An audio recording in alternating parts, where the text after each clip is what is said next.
নতুন শিক্ষা উপদেষ্টা কে.এইচ.সি.আর. আবরার। অন্তর্বর্তী সরকারের পরিধি বাড়ছে।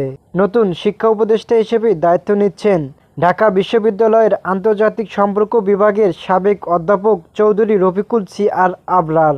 মঙ্গলবার 4 মার্চ প্রধান উপদেষ্টার প্রেস সচিব শফিকুল আলম এক ব্রিফিংয়ে বলেন, আগামীকাল বুধবার নতুন উপদেষ্টা প্রফেসর সি.আর. আবরার শপথ নেবেন।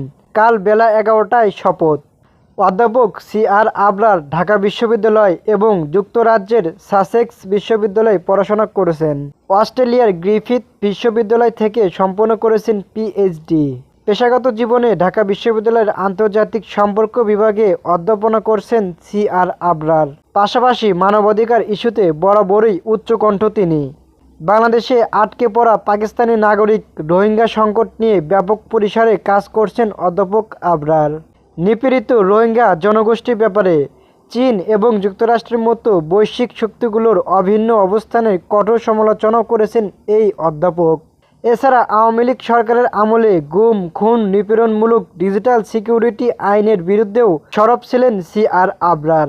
সবশেষ আওয়ামী লীগ সরকারের পতনের পর ভারতীয় রাজনীতিবিদ এবং গণমাধ্যমের আগ্রাসী ভূমিকারও সমালোচনা করেন তিনি।